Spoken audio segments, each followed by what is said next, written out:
Welcome to NarrativeNook audio tales where enchanted stories come to life.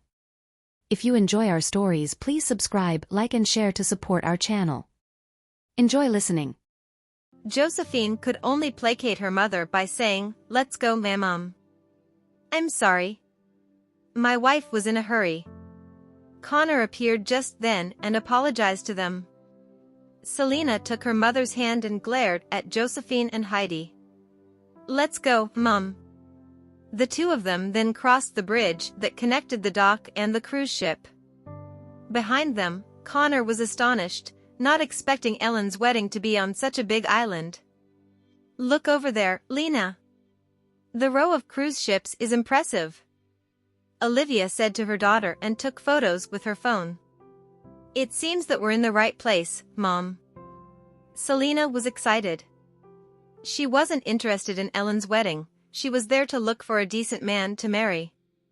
All the male guests in attendance were wealthy. If she could marry one of them, that would be a life-changing event for her, and she was there to change her fate. After crossing the bridge, they were greeted by cars that were meant to pick up the guests. Olivia was amazed by the row of cars. "These are all Rolls-Royces. Never in my life have I dreamed about getting into one of these cars." The three of them then entered the vehicle.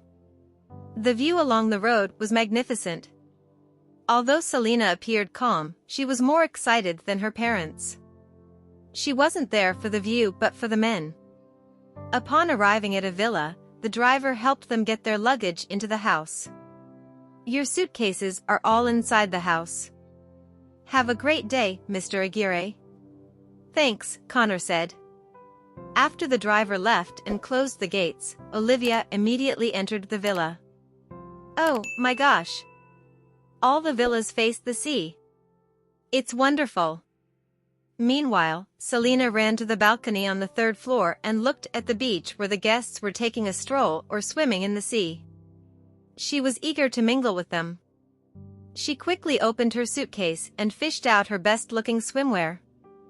After changing into it, she also put on a gauze jacket. Then, she told her parents, "I'm going to the beach now." Connor reminded her by saying, "Be careful." "Got it," Selena replied and left the house. On the other hand, Olivia sat down and looked at the interior of the villa. She also ordered food delivery and waited for her meal to arrive. In the meantime, Josephine and her mother entered the villa beside Connor's. Since Mills was swamped with work, only the two of them were there to attend the wedding this time. Josephine's grandfather used to be an influential figure in the political scene. Although he no longer held any important position, he was still powerful in Averna. Although Josephine was born into such a family, the Jacobsons were less mighty than they used to be. "Get some rest, Mom. I'll take a walk," Josephine said to her mother, feeling vexed. While the others happily attended the wedding, she was there for work. She picked up her camera and was ready to gather some information. Her team leader called her just then. After the call connected, she said, "Hello, Mr. Fox." "Hey, Joey. Would you mind taking some photos of the wedding venue so that we will have some news to report? No one is allowed to take photos here." Josephine turned him down. "Just one photo will do, all right?" "The director has been mounting pressure on us," said Mr. Fox in a threatening tone. Josephine let out a breath. "I don't want to tarnish my family's reputation. Otherwise, my grandpa will kill me." "I'm sorry, but I can't do that." "Why are you so obstinate? Just take some photos and send them to us." "No one will find out you took the photos," Mr. Fox said. "No, I don't care. Once the wedding is over, I want to see the photos within 6 hours." Mr. Fox hung up the call upon finishing his words. A speechless Josephine walked forward in a particular direction. All of a sudden, she had a feeling that the team leader had lied about the infamous robber. She had been conned into coming to the wedding to take some photos. How dare he lie to me? I already know that the security at the wedding is top-notch. Even if a robber is indeed going to sneak into the venue, he won't have the guts to steal anything. The elites of different fields have gathered in this place, so they can easily capture the robber. At that moment, Josephine was no longer in the mood to work. All the same, she just couldn't stay put and do nothing. Since the beach was so crowded, she decided not to go there. She wanted to go somewhere quiet and take some photos. After all, she was also an amateur photographer in her spare time. She hopped onto a sightseeing car and said to the driver, "Please take me to somewhere quiet and beautiful. I'd like to take some photos. I know a place that few people are aware of. I can take you there." "Yeah, sure. Thanks." They moved along the beach, taking about 20 minutes to arrive at their destination. Finally, the driver pointed at the railings and said, "Just go over there. Rarely anyone will come to this area, and the view is terrific. There's also a smaller island beside the main island. Thank you so much for taking me here. When you want to go back, just dial this number. Someone will come over and pick you up." Josephine quickly took a photo of the contact number and bid the driver farewell. As she took a stroll around the area, she couldn't help but be amazed by the view. It was indeed a naturally aesthetic sight. She lifted her camera and took some photos. As she walked along the beach, she suddenly caught sight of a living creature. "Oh, my gosh! Is that a mermaid?" An excited Josephine looked in the sea's direction. Just then, a well-built figure emerged from the sea amidst the waves. She hurriedly zoomed in with the camera in her hands and focused on a handsome face. Her pupils dilated. "Whoa! That's a merman, not a mermaid." The man's chiseled face was covered with water droplets. It was apparent that he was a biracial man with both local and foreign lineages. He was the epitome of the best of both worlds. "He's the most handsome man I've ever seen."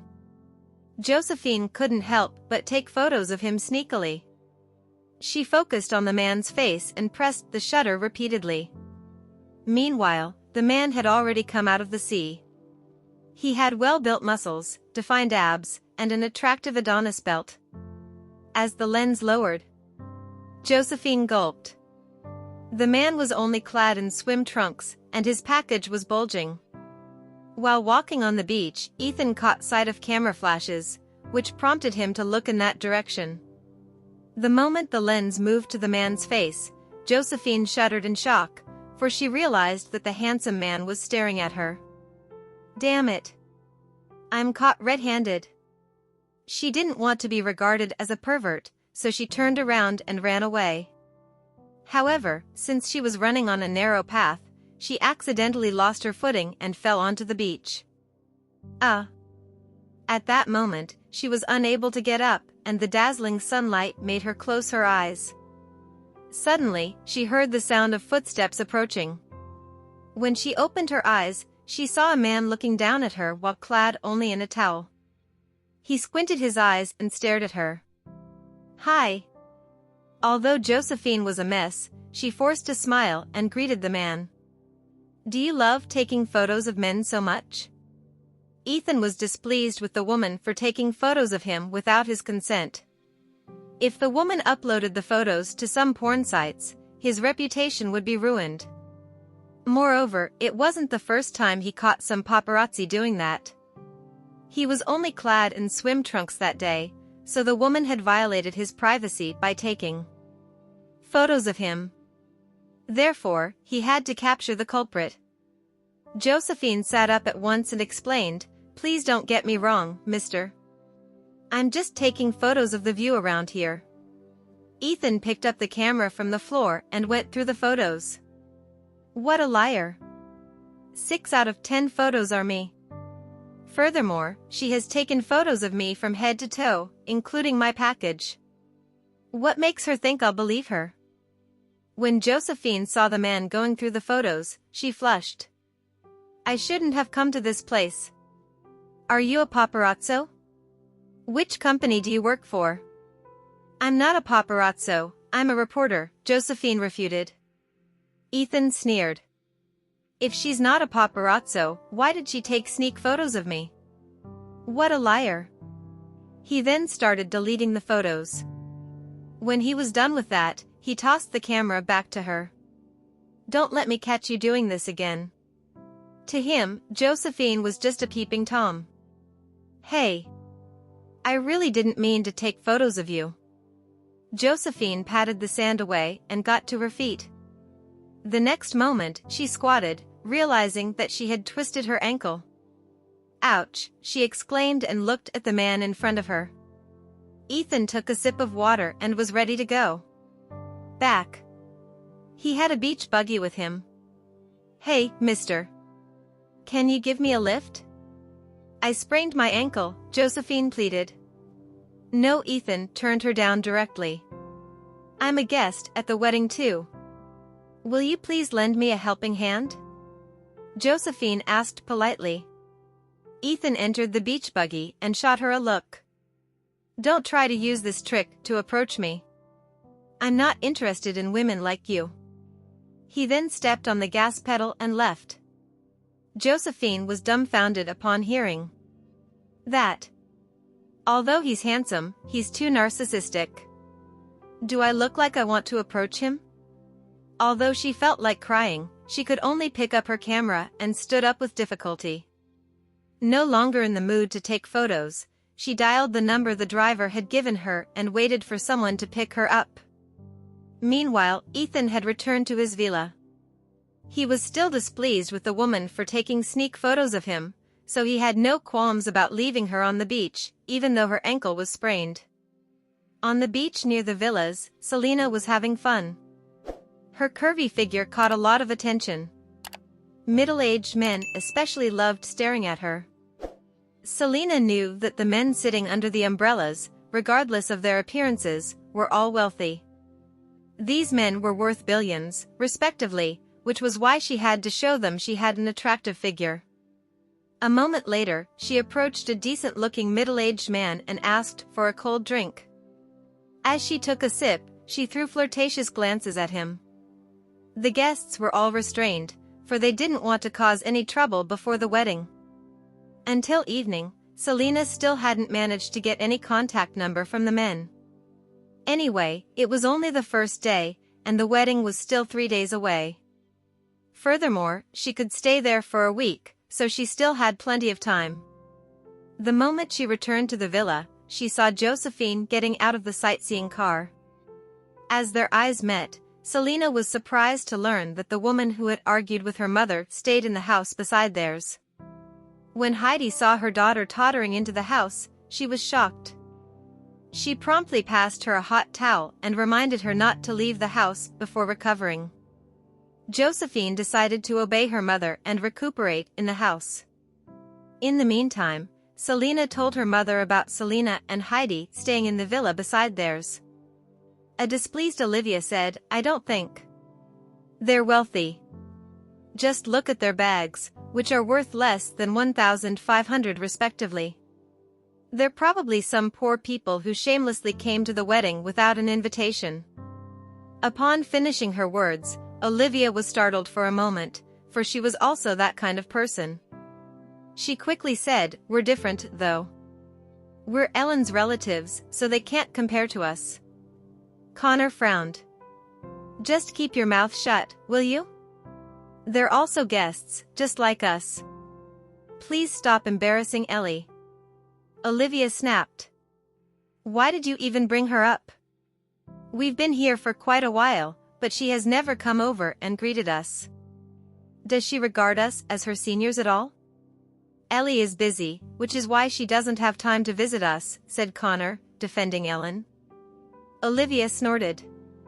Connor, you're just refusing to admit that we're no different from outsiders to Ellen now. Selena no longer wanted to listen to her parents' conversation, so she went to the 3rd floor and stood on the balcony. As she looked at the brightest spot, she realized that must be where Ellen stayed. She must be surrounded by many people who propose a toast to her and greet her. She's Mrs. Presgrave now, after all. She was bitter and jealous, but it wasn't like there was anything she could do about it. Unlike her speculation, Ellen didn't meet many people since she was pregnant. Apart from the closest relatives, Jared didn't let anyone else meet Ellen so that she could get some rest. At this point, all the important guests had arrived. The Mansons, the Weissas, and the Lloyds were the Presgraves' closest friends. In the evening, a group of women were seated in a cafe by the beach and had a talk. They were Anastasia, Sophia, Angela, and Queenie. Now, their children were all adults, and their careers were on the right track, so they were free to gather together from time to time. They were best friends who met up frequently, so their relationship remained robust. Although their children worked in different parts of the world, they would come into contact often, which strengthened the ties between the four families. The breeze brought with it the night's coolness. Some waiters stood near these wealthy ladies, ready to serve them at any moment. The younger waitresses were envious of them. These mature ladies were elegant and in their element. Apparently, they had loving husbands and brilliant children by their side. On top of that, they had successful careers and important social statuses. Women like them were the winners in life.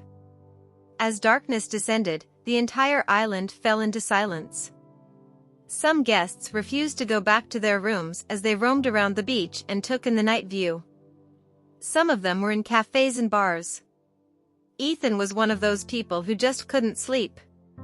He initially wanted to ask Jared to come out and have a drink with him. However, he decided not to bother his friend since the latter had a wife by his side. Therefore, he was seated in the bar alone as he drank beer and pondered his family affairs. Just then, Selena elegantly walked into the bar. She was there to look for a potential husband. The wealthy men she came across on the beach in the morning made her think that all the male guests were middle-aged men. Much to her surprise, she saw a man who was just as handsome as Jared in a bar in the middle of the night. He was seated under a chandelier as the dim light engulfed him. His black shirt added a layer of mystery to his stunningly good-looking face. Selena was besotted with the man. As she looked at the man's wristwatch, she realized he wasn't just rich, he was ultra-rich. Several women around the man were also drooling over him, and one of them got to her feet. Selena was someone who would achieve her goal at all costs, so she certainly wouldn't let the woman approach the handsome man. Seeing that the woman was walking toward Ethan with a glass of wine in her hand, she strode toward her. Just as the woman was about to reach Ethan, Selena intentionally bumped into her, causing the wine to splash onto her chest. "Ah," exclaimed the woman.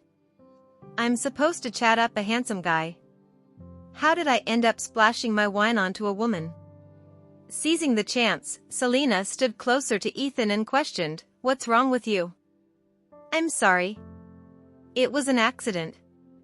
Selena secretly pulled her dress lower and revealed more of her chest. Even the bartender couldn't help but glance at her. Meanwhile, Ethan looked in the same direction to find out what was going on. When Selena caught sight of the man staring at her, she blurted, "Forget it. I know you're a guest as well. Since my cousin is getting married, I won't settle the score with you." Since Selena wanted to get the man, she pretended that she couldn't walk straight. Left with no choice, Ethan stepped forward and supported her weight. "Hold on, miss. We'll reach your villa soon." "What's your name?" asked Selena, looking drunk. "Ethan Quarles." "That's a nice name." "You're very handsome too," Selena said in an over-the-top tone. She believed that all men loved compliments. On the balcony of a nearby villa, Josephine was trying to capture some photos of the night view. Just then, she caught sight of a couple walking under the lamplights, which was a beautiful sight to behold. She pressed the shutter and zoomed in on them, but when she realized who the man was, she was startled.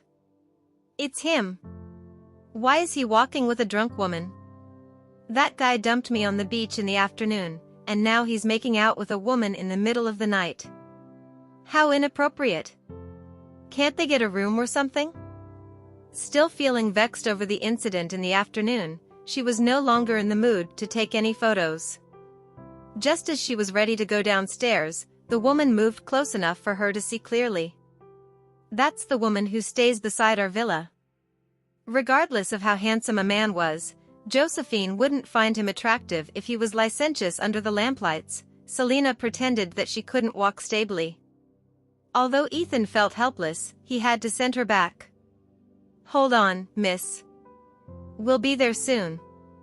Mister, can I stay over in your villa? I had an argument with my mom, pleaded Selena as she lifted her head. I'll ask someone to get another villa for you. Ethan fished out his phone and was ready to contact someone. Let me stay over in your villa for one night. Please. Selena pouted, pretending to be pitiful. There are other vacant villas. Just give me a second. Ethan insisted on getting her another villa. Seeing that, Selena had no choice but to give up. It's fine, Mr. Quarles. I guess I'll just go back to my villa. Thanks. Ethan nodded. See you. With that, he turned around and left. Behind him, Selena watched him leave while feeling ecstatic. Ethan Quarles. I'll get you no matter what. The trip is worth it, for I've found such a handsome man. The next morning, a cruise ship pulled up at the dock. While wearing a backpack, Willow stepped out of the vessel. The people in that area couldn't help but be attracted to her youthfulness and beauty. She's such a beautiful and elegant lady. A wealthy young man had been trying to talk to her while on their way there, but he still hadn't managed to find out her name.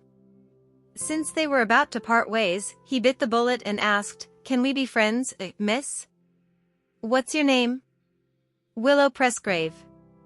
"Are you a Presgrave?" The young man was shocked. "Yeah."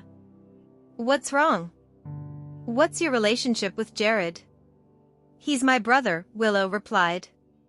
Just then, the bodyguard, who had been by her side, said, "Miss, the car is ready."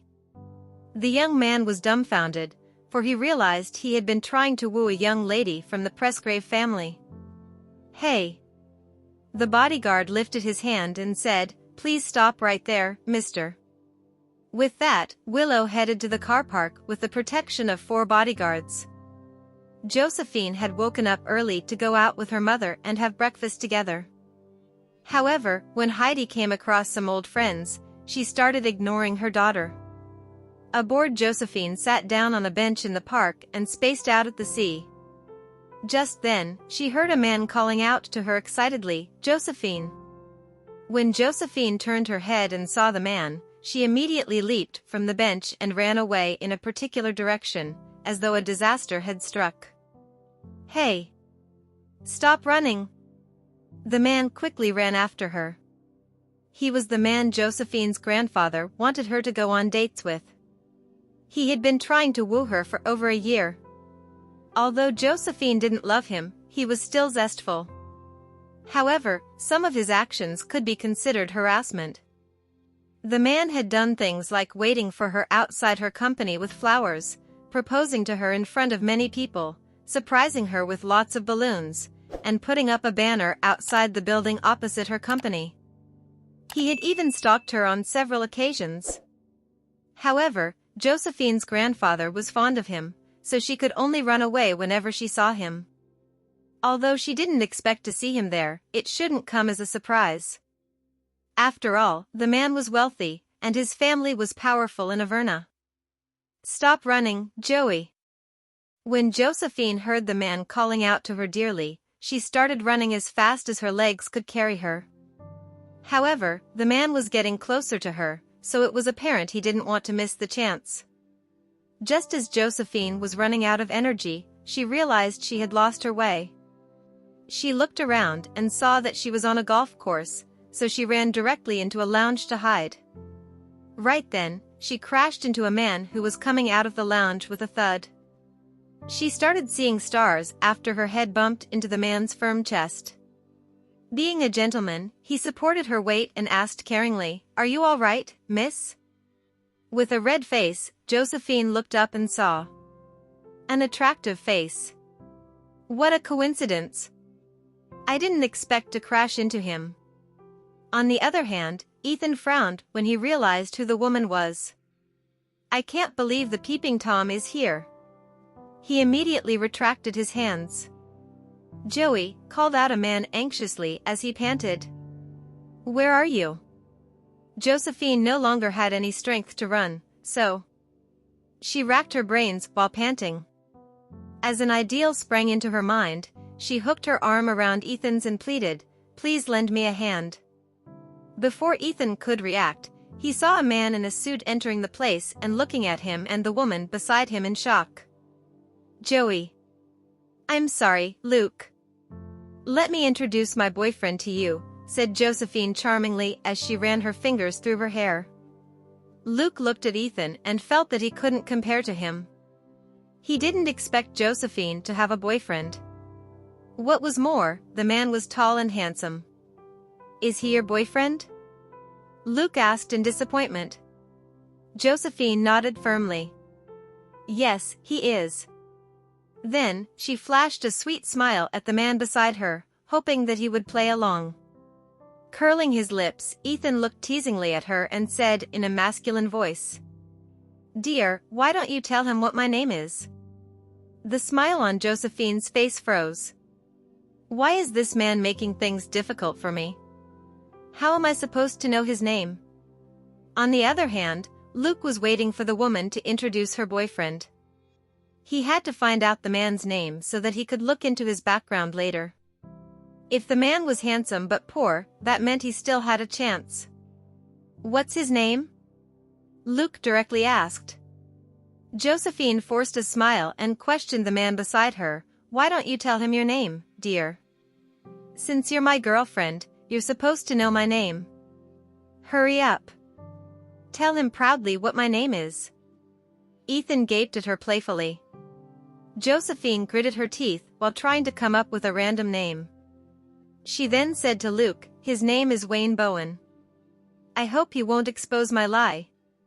Just then, Ethan snapped his fingers, after which a staff member came over and asked, Do you need anything, Mr. Quarles? Ethan directly pushed the woman away and sneered. You're pretty good at acting, huh? Stop trying to use all sorts of tricks and approach me, will you? Josephine was dumbfounded. He's got quite an imagination there. Ethan said to Luke, My name is Ethan Quarles. I don't know this woman, nor am I interested in knowing her. With that, he turned around and left. Luke was astonished, while Josephine was embarrassed. Josephine bit her lip while flushing in embarrassment. Luke looked sympathetically at her and placated her by saying, Ignore him, Joey. Not wanting to run anymore, Josephine let out a sigh and said, Let's grab a drink or two. Instantly, Luke was elated. It seems that being persistent is useful, after all. Presently, Josephine was in a terrible mood. She couldn't blame anyone for the humiliation as she had asked for it. On the other hand, Ethan was returning to the villa. As he looked out the window and took in the view along the road, he couldn't help but recall the woman he had just taught a lesson. For some reason, he was pleased. Rarely anyone could affect him emotionally, but the woman was an exception. Jared called him just then and invited him to his place. Therefore, he turned the steering wheel and went over. When he arrived, he bumped into a young woman who was coming from a different direction. He curled his lips and called out amiably, Willie. Ethan. Willow approached him with a smile. We haven't met for quite a while. Have you grown taller? Ethan asked with a smile. I think so. Willow was now 5'4", which was tall enough for a woman. Although her father wanted her to grow to 5'5", she just couldn't manage to achieve that. Anyway, she was just as tall as her mother. Do you have a girlfriend now, Ethan? Willow asked, liking gossip about others' love life. A helpless Ethan shook his head. No woman is interested in me.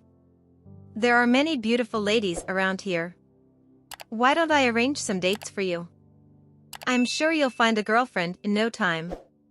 Willow didn't believe his words at all. Since he was a brilliant man, he must be fastidious when it came to women. "You're as mischievous as ever." Ethan guffawed. Since he didn't have a sister, he regarded Jared's sister to be his own. Every time he met the woman, he had the urge to tease her. "Stop teasing him, Willie." Anastasia appeared just then.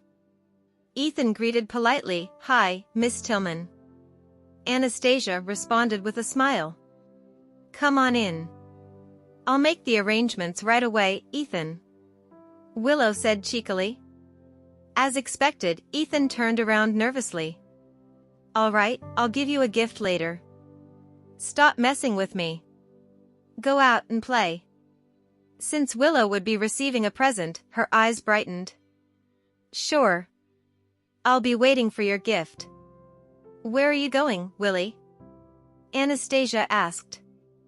"I'm going to the beach."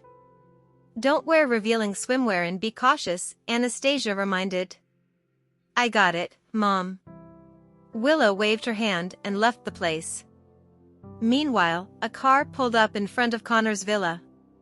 A bodyguard left the vehicle and opened the car door before a woman in a light yellow dress revealed herself. Her fluffy pleated dress was made from silk, and her lacy sleeves added a hint of romance to her appearance. Her long wavy hair was loosely tied with a simple hairband. What was more, her silky hair made her skin glow. After the bodyguard pressed the doorbell, Connor came over and greeted them, followed by Olivia and Selena. As they looked at the woman outside the gates, they were shocked. The woman was none other than Ellen.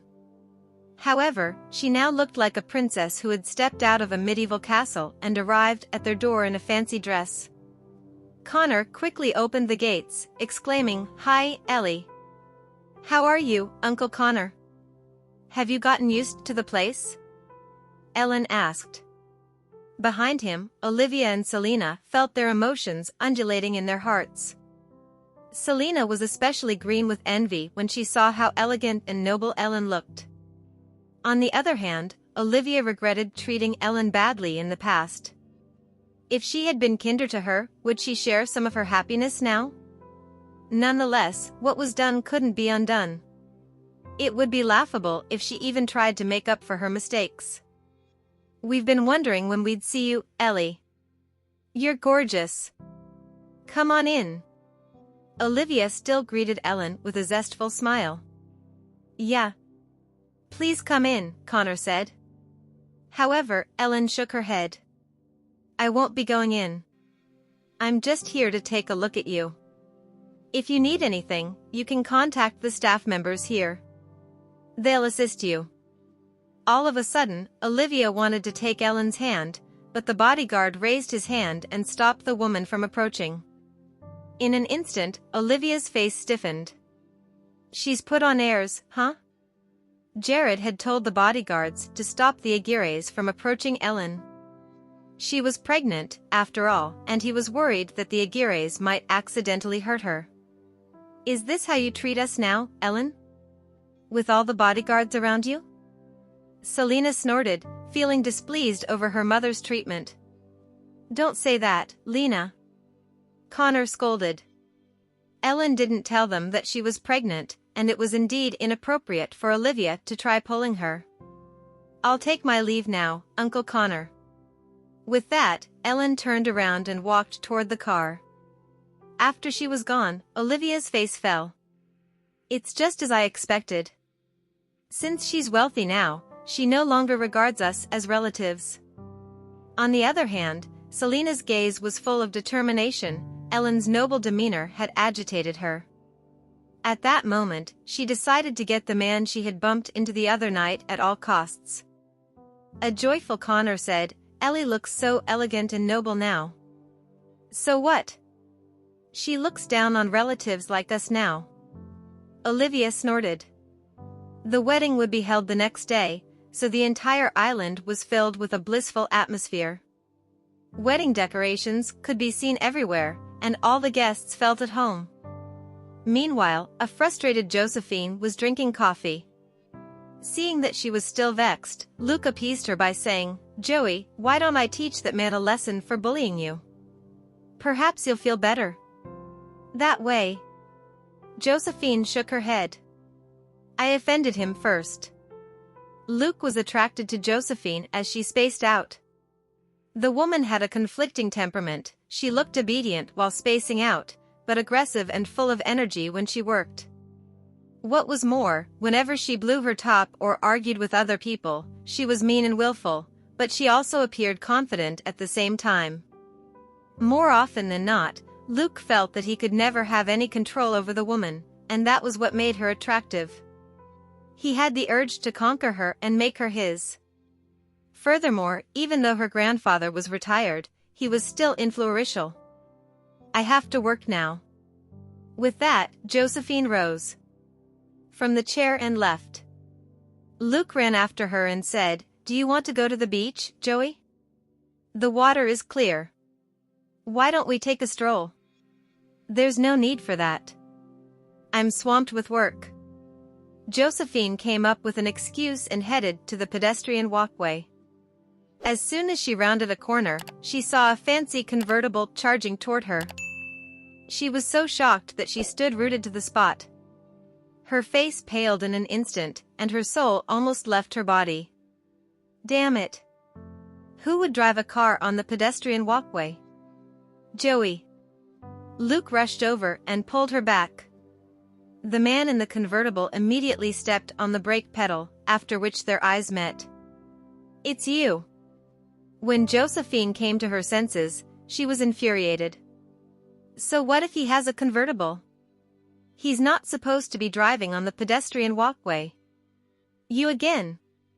Ethan took off his sunglasses and revealed his chiseled face before looking at her mockingly. Do you even have a driver's license? If you had crashed into my girlfriend, I would have never let you off. Luke promptly defended the woman.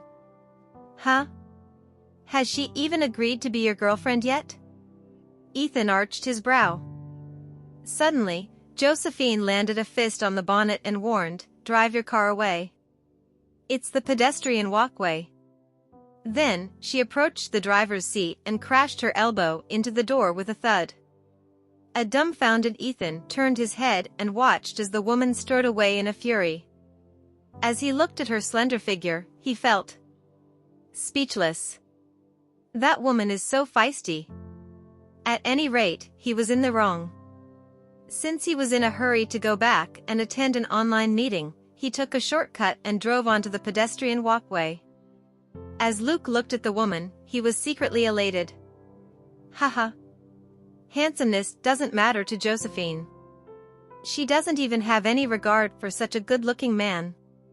Josephine was a rebellious and obstinate person, which was why she managed to gain a footing in the world of mass media.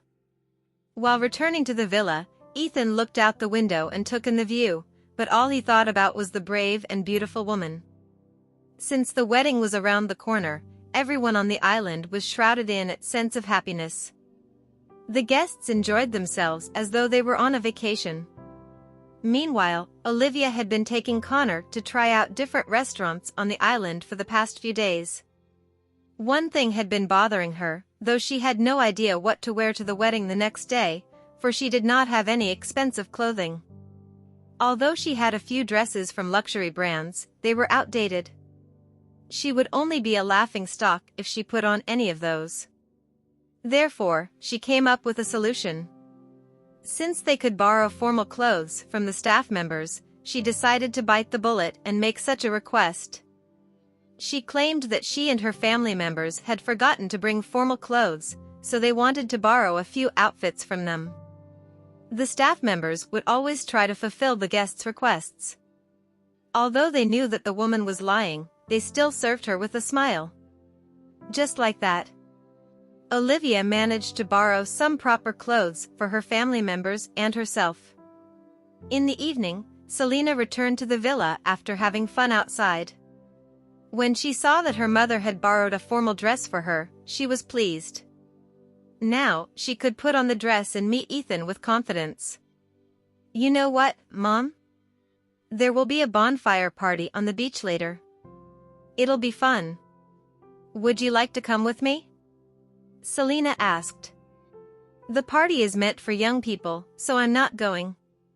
Olivia wasn't interested. Then, she asked her daughter in a small voice, "Have you come across any man you like?" A smile formed on Selena's face. "Yes. Not only is he handsome, but he's also from a wealthy family. You must seize the chance and get him while we're here, then." "There's no rush, Mom. I'll come up with a way," assured Selena as she looked forward to bumping into the man at the bonfire party. "You're my only hope." Olivia sighed. "Don't worry. I won't disappoint you." Certainly, Selena hoped to marry a wealthy man as well. As she looked at the view outside the window, she felt fidgety. Looks like it's going to be an unforgettable night. Unlike Selena's eagerness, Josephine was being nagged by her mother in the adjacent villa. "Why aren't you going to the party, Joey? It's a good chance for you to meet new friends and even find a husband," said Heidi, persuading her daughter to go to the party. She heard that all the young people on the island would be attending the bonfire party. Initially, she thought that her daughter was going as well, but when she realized that it wasn't the case, she was vexed. "Why are you in a rush, Mom?" "I'm only 25, and I don't want to get married yet," Josephine replied while reading a book. "Yes, you're only 25, but if you keep putting off finding a boyfriend, you'll be 30 in the blink of an eye. You have to look for a decent man and get married while you're in your prime. When you get older, you'll have fewer choices." Heidi felt helpless. Since Josephine was her only child, she certainly hoped that her daughter would get married sooner. Thank you for listening. If you have enjoyed this story, please like and share so others can see it too. Also hit the subscription button and notification bell so you can be notified on our next release. Thank you for your support. God bless you.